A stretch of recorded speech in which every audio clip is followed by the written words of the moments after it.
Amigos, regresamos 8:01 de la mañana. Está con nosotros el ministro del Trabajo, Luis Miguel de Camps, amigo de esta casa, colaborador. El chiste incluye el tema del colaborador porque arrancamos hoy diciendo, también citando a la buena amiga y colega Inés Aispun, que dice hoy en su editorial que el asunto del trabajo ha perdido incluso la formalidad correspondiente y esa lucha de tantos años, que hay gente que no le dice ni siquiera trabajadora, sino colaboradora. Pero bueno, hay colaboradores que trabajan más que muchos. Y qué bueno que tengamos hoy al ministro acá para analizar, hacer una radiografía del día de nosotros los trabajadores en la República Dominicana. Hay un código laboral en discusión. Gracias por estar acá, ministro. No, muchísimas gracias a ustedes por permitirme compartir nuevamente en este espacio que, como señalan, efectivamente nos sentimos como en casa. Y a propósito de ese comentario de doña Inés, lo hemos conversado varias veces nosotros con ella y coincidimos. El trabajo dignifica. Las búsquedas de términos diferenciadores bajo los criterios que la palabra trabajo puede significar algo negativo, nosotros no compartimos ese criterio, al contrario, entendemos que es algo positivo, que tenemos que seguir fortaleciendo y bueno, esa es parte de nuestra función como servidor público. Bueno, colaborador, decía el negrito del Batey que el trabajo lo hizo Dios como un castigo, ¿no? Y dignificar también. No, eso decía el jefe, ten cuidado. ¿Cuál de los jefes? ¿Jefe suyo? No, Trujillo. El trabajo dignifica. Pero yo estoy de acuerdo. Pero si se repartiera proporcionalmente la ganancia, ¿tú entiendes? Eso es muy interesante. Proporcionalmente o equitativamente o mínimamente. Lo importante... Yo fuera un colaborador. Lo importante es que con el trabajo no solamente se produce el sustento, pero también se produce el desarrollo, el crecimiento y el desarrollo. Y en búsqueda de eso es que hemos ido elaborando, trabajando, avanzando en esta gestión. Y a propósito de hoy ser 1 de mayo, es la oportunidad en tercer año que nosotros como ministro de Trabajo nos corresponde celebrar esta fecha. Y creo que es de lugar, y si ustedes nos permiten, hacer un pequeño recuento de cuáles han sido en estos 35, 36 meses de gestión las principales acciones que se han desarrollado. Lo primero que hay que recordar es que cuando se llegó a la posición, el presidente Abinader a la presidencia de la República, en agosto del 2020, habían cerca de 400,000 empleos perdidos o suspendidos por la pandemia. Pero al cierre del año 2022, ya habían por encima de 125,000 de aquellos que se encontraban formalizados en el sector privado antes de la pandemia. Es decir, que se recuperaron esos que se habían suspendido o perdido de la pandemia y se le agregaron más de 125,000 adicionales. Repito, trabajos formales del sector privado. Cuando a eso le agregamos el hecho de que en este día de hoy, 1 de mayo de 2023, haciendo el recuento, hemos tenido 19 aumentos salariales, de los cuales debo comentar en los próximos días, probablemente esta semana, pudiera producirse el número 20. Estamos hablando que cada prácticamente 1.6 meses ha habido aumentos salariales. Todos y cada uno de ellos por encima de la inflación acumulada al momento de realizarse y en algunos casos los aumentos más altos de la historia. Hemos ido recogiendo una cantidad de elementos que se encontraban en gobiernos pasados, olvidados tal vez, o no tan atendidos, y una de las características que el presidente Abinader ha demostrado a la ciudadanía es su capacidad de trabajo, su atención a la resolución de los problemas, y quienes colaboramos, a propósito del término, y trabajamos arduamente también por servir a la población en su gabinete, pues hacemos lo propio. Eso en cuanto a temas salariales. Claro, eso es un tema que no queda allí, es un tema continuo. Por ejemplo, de estos 19 aumentos salariales que se han producido, completamos el primer ciclo, que eran 17, e iniciamos el segundo ciclo, de los cuales ya van 2, el no sectorizado, que abarca 1.2 millones de personas aproximadamente, y justamente hoy, 1 de mayo, toma efecto el aumento salarial del sector zona franca, que fue aumento de un 20%, también de acuerdo tripartito, a pesar de que inflación acumulada para el sector de zonas francas, tomando en cuenta la última fecha en que se ajustó, era de menos de un 13%, es decir, que fue más de un 7% por encima de la inflación acumulada. Y como digo, próximamente vendrán otros.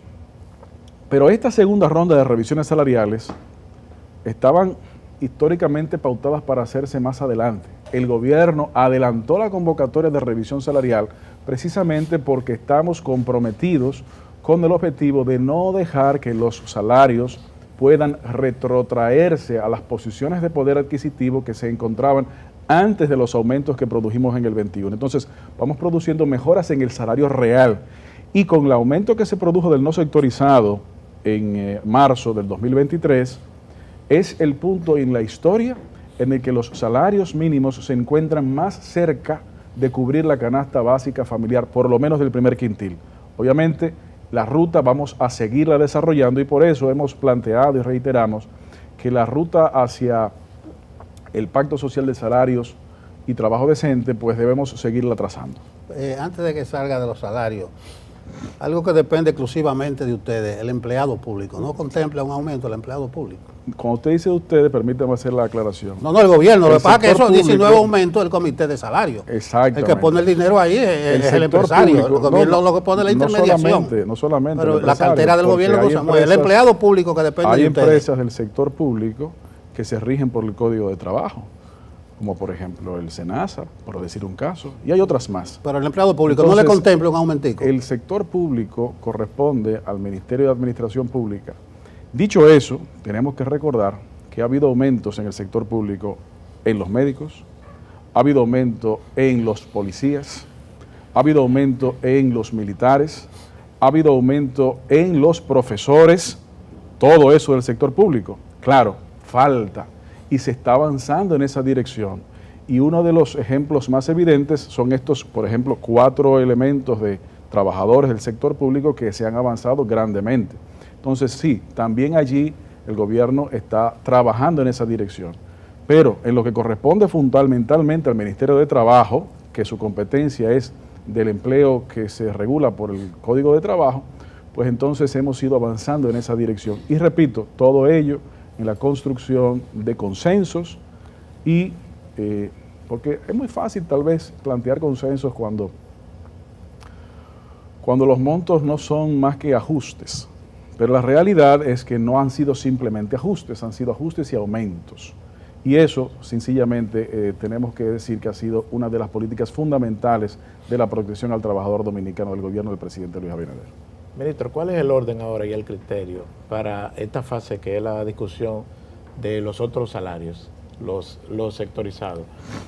Ya hay uno que se acordó, que es el de la zona franca. Así es. ¿Cuál es el criterio para seguir abordando los otros? De eso están preguntando, Luis Miguel, de la zona franca, ¿que Claro para que cuándo? sí. Bueno, la zona franca ya se aumenta el salario un 20% a partir de hoy. Se acordó el mes pasado, el mes de abril, se llegó a esa resolución que salió publicada en abril.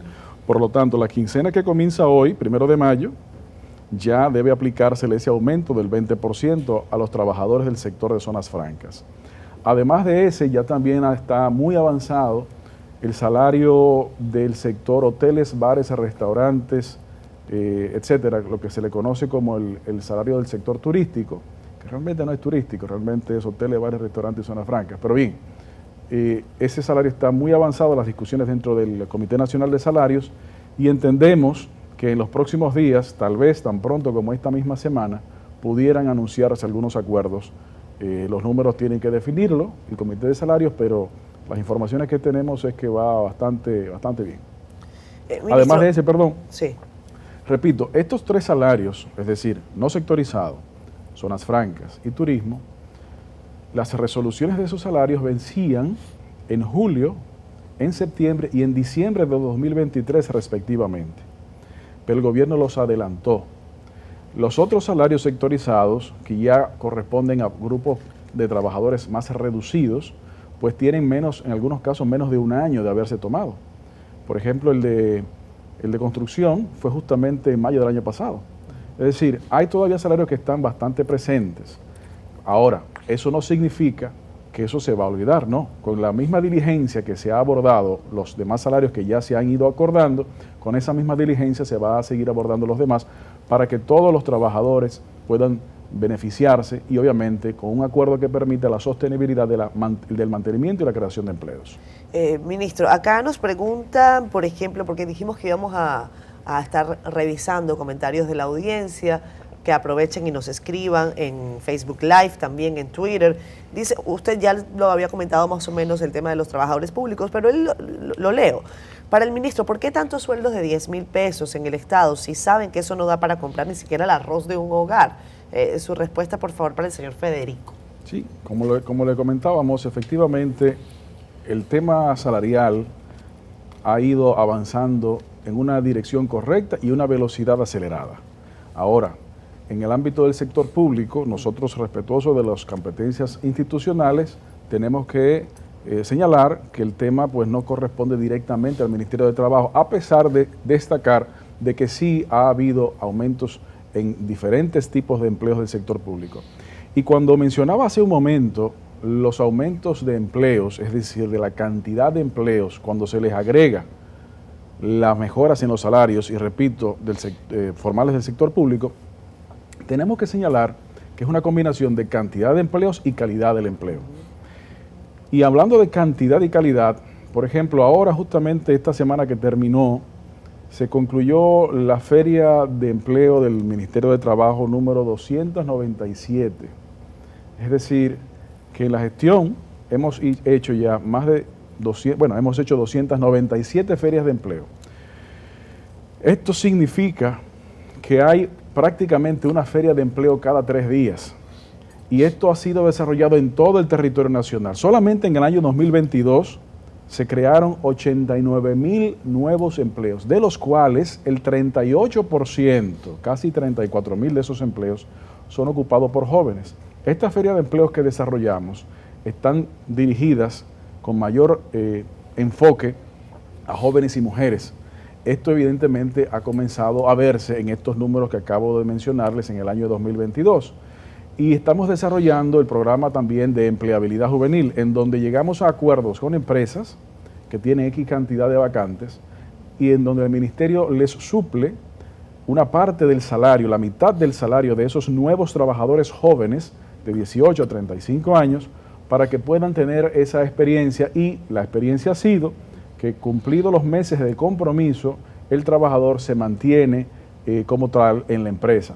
Eso lo destaco porque los números de aumento de empleo han obedecido a una cantidad de políticas públicas del gobierno, algunas de las cuales nos ha comprometido, nos ha correspondido desarrollar, como ha sido la aplicación del Plan Nacional de Empleo que produjo la Comisión Nacional de Empleo, que se reactivó después de décadas en inactividad, se reactivó en el año 2021.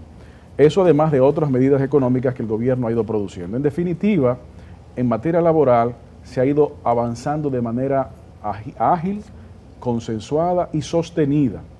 Pero cuando tomamos esos elementos, tenemos también que complementarlo con cuáles han sido las mejoras o los retos que se han abordado en materia de protección de los trabajadores.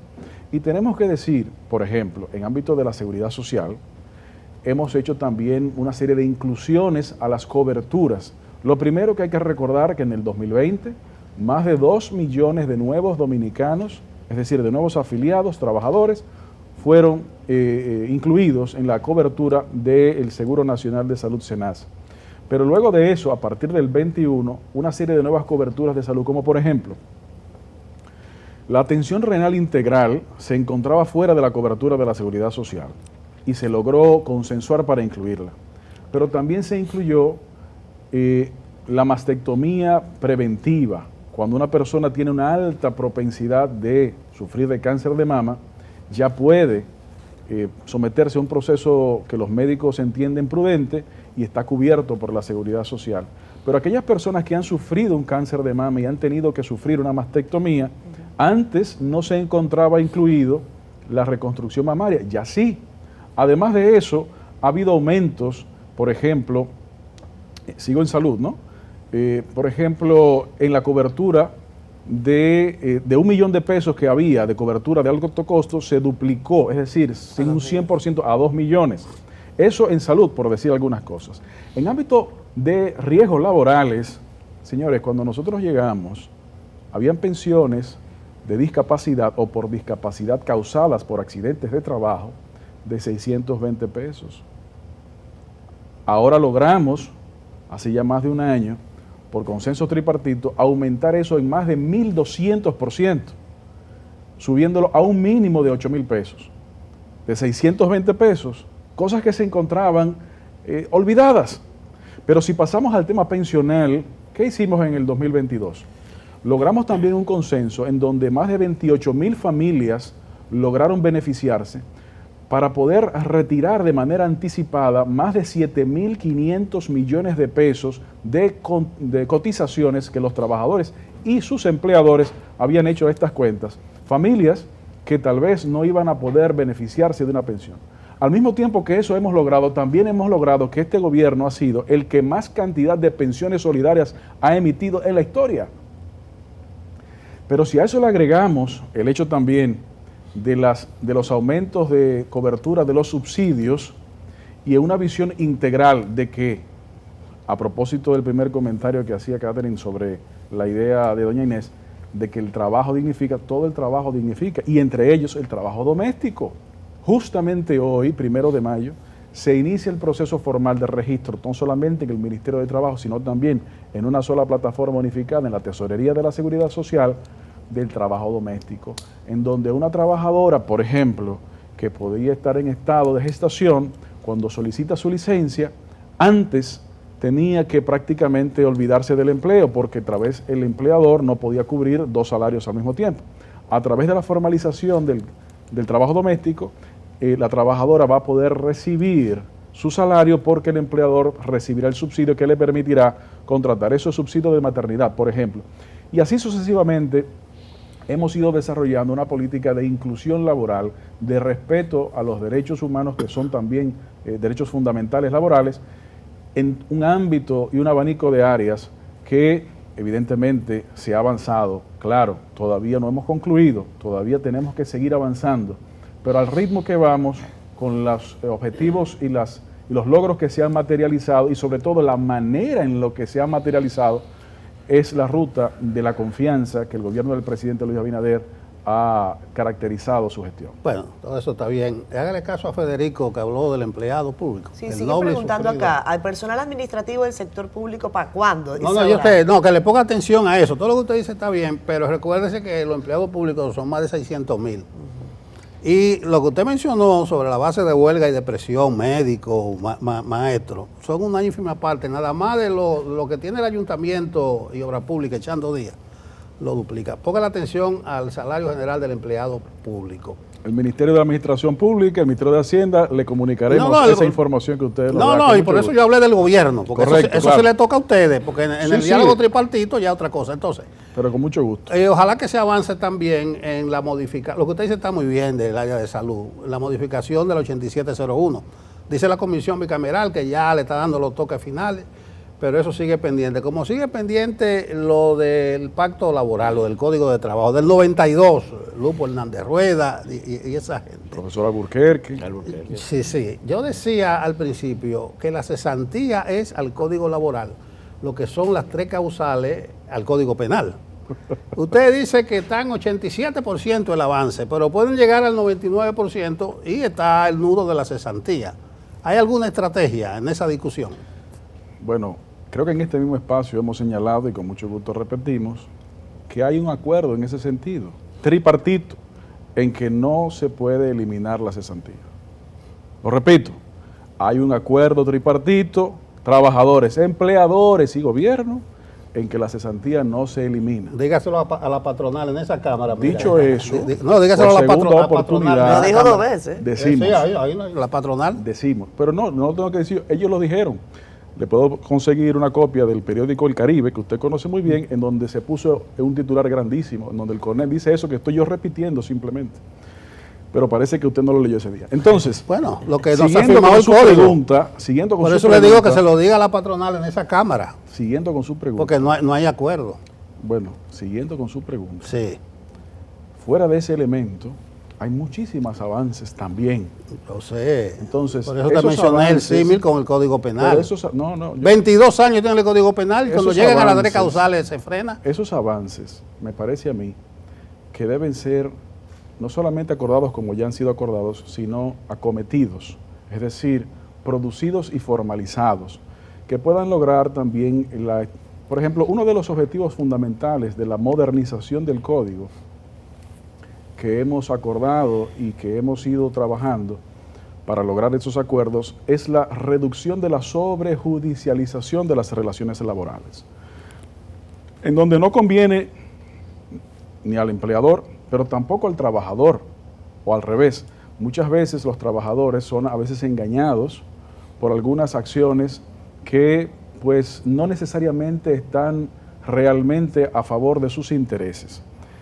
Mecanismos como por ejemplo el fortalecimiento de la conciliación, pero también el aumento de las capacidades de sanción, el poder sancionador del Ministerio de Trabajo, porque mucha gente desconoce que según nuestro Código de Trabajo, los inspectores de trabajo tienen la responsabilidad y la capacidad de inspeccionar y supervisar, pero el establecimiento de la sanción no lo impone el Ministerio de Trabajo, lo impone el Ministerio Público. Y eso a veces se requiere un proceso judicial, a veces. Haciéndolo así, pues la capacidad de respuesta y de materialización del cumplimiento de las regulaciones laborales se puede dilatar. También en ese fortalecimiento, junto con el fortalecimiento de la conciliación, los avances de la modernización del Código de Trabajo pueden ir en esa dirección. Yo entiendo, mi querido Delson, que el símil lo entiendo, pero me parece que no es necesariamente aplicable porque muchas de estas cosas que sí he mencionado pueden perfectamente producirse. Y, como reitero, se encuentran plasmados en un acta de acuerdo que es la que nos ha permitido a nosotros informar de estos detalles, porque elementos que se encuentran todavía en discusión, pues obviamente será en su momento que el diálogo tripartito tendrá que anunciarlo formalmente. Hemos hablado de salarios, hemos hablado del tema de la cesantía, que era una inquietud del equipo, hemos hablado de estos 36 meses aproximadamente que ustedes tienen al frente de este ministerio. Es bueno también señalar otras características que pueden estar sobre la mesa y que a la gente pueden interesarle. Yo comentaba en la parte inicial el tema de las vacaciones, que suele estar también sobre la mesa. En República Dominicana se tienen 14 días de vacaciones. Es bueno que la gente esté bien orientada sobre si eso es posible que se cambie. Hacía yo un recuento de varios países del mundo, los casos más, bueno, digo yo, que me llaman a mí la atención: Cuba, Perú, Panamá, con 30 días de vacaciones al año. Países que son bastante similares a la República, no Cuba, obviamente, gracias a Dios, pero sí, por ejemplo, Panamá. Países que tienen unos crecimientos similares, con características similares. Perú también, 30 días, Brasil 26. ¿Cuál es, si eso está sobre la mesa, si no, también el tema de la reducción del horario laboral, de los días de la semana, si eso se está contemplando? Bueno, efectivamente, parte de las discusiones que se han ido desarrollando también incluyen temas como los que usted señala, en donde hay planteamientos de aumentos de tiempos de vacaciones, tal vez para que logren coincidir con una cantidad de semanas, y eso es parte de lo que se ha avanzado mucho. Se ha avanzado mucho y tenemos la expectativa de que pueda ser los puntos porcentuales que signifiquen un mayor nivel de consenso, que algunos de esos también puedan ser parte del consenso. Respecto de las semanas recortadas, quiero señalar, en diferentes partes del mundo ha habido iniciativas en pos de evaluar cuál es el efecto en la productividad, así como también el efecto en las relaciones laborales y del trabajador con sus propias familias en la revisión de las semanas. Lo primero que quiero señalar al respecto es que cada país tiene su propia realidad, claro, su propio sistema, su propia cultura en muchos casos, por lo que una receta no necesariamente debe ser traspasada automáticamente a otro país. Lo que probablemente sea de lugar es la construcción de una revisión voluntaria para levantar información, datos, estadísticas, experiencias respecto de las realidades de nuestro país para que un sistema como ese se pueda entonces considerar. Por lo tanto, probablemente para el proceso actual, eso sea una de las cosas pendientes, repito, para el levantamiento de esas informaciones, ¿no? Pero posteriormente eso habría que revisarlo. Ahora, lo que sí nosotros señalamos es que en combinación con esos factores, también hay que revisar cuál es el presente y la proyección futura al trabajo. Y me explico. Antes de la pandemia, en la OIT se decía, bueno, el futuro del mundo del trabajo. Una de las realidades que la pandemia pues develó es que el futuro no era tan lejano como parecía ser. Claro. La realidad actual difiere mucho de hace 2 o 3 años. Y eso hay que tomarlo en cuenta, porque uno de los riesgos más importantes en Latinoamérica, sobre todo, son los niveles de informalidad. Pero con el desarrollo de las tecnologías de la información y con esas tecnologías que fomentan relaciones laborales novedosas, que muchas veces no tienen que estar supeditadas a las regulaciones de un solo país, pues entonces se puede fomentar también otro tipo de vinculación con las cotizaciones, por ejemplo, de la seguridad social. Es por ello también que la modernización de nuestro código tiene que ser lo suficientemente visionaria que permita que algunas de esas preguntas que hoy el mundo del trabajo tiene y que tal vez todavía no se tengan todas las respuestas, permitan que esas respuestas se vayan construyendo con la experiencia. La realidad es que hoy algunas de esas dificultades no se tienen las herramientas legales de cómo atenderlas. Y por eso también la propuesta de atender y modernizar ese código. Esto es un problema que nosotros hemos ido señalando y que hemos llevado a la OIT para poder abordar de manera internacional, porque no solamente se afecta al empleador, no solamente se afecta al trabajador, sino también que se afecta a los países, porque los sistemas de protección social, que son los sistemas de seguridad social, pues pueden debilitarse grandemente. Claro. Ahorita tú destacabas el impacto y la importancia de las jornadas de empleo, ferias de empleo, que se han estado realizando. De hecho, a nosotros nos ha llegado 2 y 3 convocatorias a la semana. A veces hay una nota convocando a 3 diferentes, en diferentes puntos del país. Vimos la de Santo Domingo Este, que fue hace un par de semanas, la del distrito, que se hizo en la UAS el viernes pasado. Y hay bastante presencia. Por un lado es positivo porque uno ve que se está haciendo algo, es parte de la política pública para emplear a la gente, pero también si hay mucha demanda, también uno tiene la impresión de que hay un desempleo notable ahora mismo. Y no sé si qué tan actualizada está la cifra. Bueno, comenzando por el final, Héctor, los números de desempleo abierto han bajado desde el año pasado hasta este año. El año pasado se encontraba cerca de un 7% y al cierre, pues actualmente, según las informaciones del propio Banco Central, se encuentran en 4.8, que son unos niveles de desempleo muy bajos. Efectivamente, en las ferias, por ejemplo, el último que se hizo, que fue el viernes pasado, había más de 600 vacantes disponibles. Y obviamente la cantidad de aspirantes o buscadoras de empleo era superior a ese número. Eso no necesariamente significa que todas las personas que están ahí están desempleadas. Muchas personas buscan un nuevo empleo. Ahora bien, lo que sí podemos señalar es que en la gran cantidad de ferias que hemos realizado, la gran cantidad de vacantes que se han puesto a disposición de la población, en la mayoría de los casos, casi todas, y si no todas, pues la mayoría de las vacantes son cubiertas. Elementos interesantes que queremos destacar.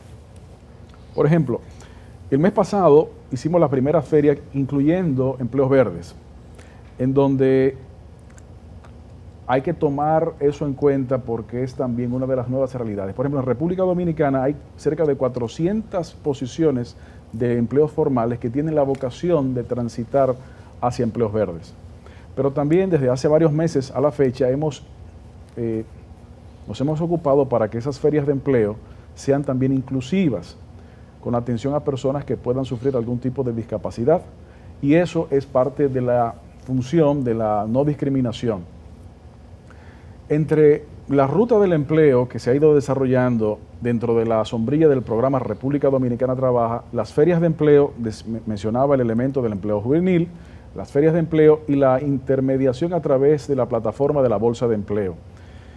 Hemos podido ver que cuando el buscador de empleo tiene conocimiento, si no dominio, por lo menos conocimiento del idioma inglés, pues es casi seguro de que sea empleado. Esto viene también a reforzar las políticas públicas en materia de educación que se han estado desarrollando, no solamente desde el Ministerio de Educación Superior, Ciencia y Tecnología, de los programas de inglés por inmersión, sino también los programas desde el Ministerio de Educación del gobierno ha ido impulsando para que el inglés comience a impartirse desde más temprana edad, porque las capacidades del trabajador que busca el mercado laboral no solamente va cambiando, sino que hay que hacer las prospectivas. Uno de los elementos del programa República Dominicana Trabaja es el fortalecimiento del Observatorio del Mercado Laboral, que es una de las razones fundamentales por la cual el Ministerio de Trabajo se encuentra como parte del Gabinete de Educación para hacer los análisis prospectivos de cuáles son las demandas del mercado laboral hoy, pero de cuáles son las demandas del mercado laboral en los próximos años. Y evidentemente es claramente visible el tema del idioma, pero uno de los elementos que comienza a verse también es el tema de que cada vez es más necesario conocimientos en ciencias y tecnologías, los STEMs. Por eso, y ahora ato eso con lo que decía hace un momento, por eso hemos comenzado a desarrollar junto con el Ministerio de Medio Ambiente unos programas de empleos verdes, en donde se fomente la capacitación en ciencia y tecnología, por un lado, sobre todo enfocado más a mujeres, porque las mujeres hoy tienen la población mayoritaria de los estudiantes, por ejemplo, universitarios. Sí. Sin embargo, cuando usted se enfoca en cuáles son las carreras o las áreas de estudios en que esta mayoría se encuentra concentrada, se da cuenta de que no son en ciencias y tecnologías, sino generalmente en humanidades. Apenas un 20% de los estudiantes en ciencia y tecnología son mujeres. Tenemos que lograr aumento de cantidad total de estudiantes en materia de ciencia y tecnología, y especialmente mujeres, para que podamos aprovechar los desarrollos no solamente de empleo verde, sino de suplir las demandas del mercado laboral que hemos ido visualizando no solamente ahora, sino en los próximos años. Esa gran cantidad de gente en la feria de empleo, como dice Marte, da la sensación es que hay mucho desempleo. Es lo mismo que los subsidios, principalmente los sociales que tú manejaste, es un tema que Catherine maneja muy bien. A mayores subsidios evidencia más pobreza y más gente vulnerable que tiene que la ayuda. Pero el tema es el político que yo quiero abordar, que ya estamos en el tramo final. Sabes que los partidos, si son pequeños, cuando van aliados al que resultó ganador en las elecciones e ingresa al gobierno, tienden o a diluirse, o a empequeñecerse, o a disolverse. No sé cómo está el Partido Revolucionario Socialdemócrata, porque hemos hablado mucho con el ministro de Trabajo, pero usted es un dirigente político. Creo que ustedes hicieron un acto ahí que van a apoyar otra vez a Abinader. ¿Cómo anda el partido? ¿Tiene locales abiertos? Muchísimas gracias. Mire, efectivamente, nuestro partido, hay que recordar que fue el primer partido que proclamó a Luis Abinader como su candidato presidencial para las elecciones del 2020, antes que el propio PRM. Y lo hicimos convencidos de lo que la realidad ha ido demostrando afortunadamente para el país, de que una persona con una clara visión de desarrollo nacional, construcción de consenso, desarrollo humano. Perfecto. A partir de esa experiencia, tenemos que destacar algunos elementos. ¿Cómo cuáles? ¿Cuáles son los actores y sus equipos que pretenden terciar o están terciando por la presidencia de la República? Aparte del presidente Luis Abinader, los demás representan lo que han sido muchos problemas no atendidos durante generación. 20 años de gobierno aproximadamente, o 16 si lo queremos hacer más técnico, es prácticamente una generación. Entonces, el gobierno del presidente Luis Abinader representa en la visión más amplia no solamente un rompimiento con un tipo de política, sino también una transición hacia un proceso de institucionalización democrática. Esos avances que ya se encuentran reflejados en varios resultados en diferentes áreas, no pueden ser dejados caer, se tiene que mantener. El Partido Revolucionario Socialdemócrata, tenemos que recordar, es un partido hermano del PRM. Partimos del mismo tronco. Los dirigentes históricos de nuestros partidos son los mismos, comenzando por José Francisco Peña Gómez, por ejemplo. Entonces, hay una comunalidad de visión y hay una comunalidad de historia que nos mantiene aún más cerca. Entonces, la responsabilidad nos obliga, pero gustosamente, a poder no solamente haber apoyado, sino seguir apoyando las ejecutorias del presidente Luis Abinader y el desarrollo de las políticas que éste ha implementado. ¿Se ha portado bien Abinader con el partido? El presidente Abinader se ha portado muy bien con el país. No, eso lo sabemos, pero con el partido, o sea, es que la función del partido... ¿han conseguido empleo tu gente? La función del partido es ser un canal de comunicación de los deseos de la población.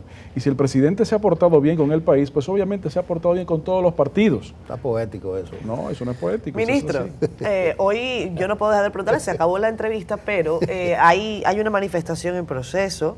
El expresidente Fernández dice, entre otras cosas... que eso pertenece al pasado ya. Bueno, no, pero... Que no tiene nada nuevo que ofertar, fue lo que él dijo. Sí, pero sobre la manifestación que habrá hoy. La manifestación es La manifestación que habrá hoy dice, marcharemos contra el hambre. hambre. Es decir, que el gobierno lo tiene a ellos empleados. Pues, si Dice, son trabajadores y van a marchar, el desempleo, es porque están en nómina. Marcharemos contra el hambre, el desempleo y el alto costo de la vida, también la inseguridad. Ese es como la motivación de la movilización de hoy del expresidente Fernández. Estarán en las calles hoy.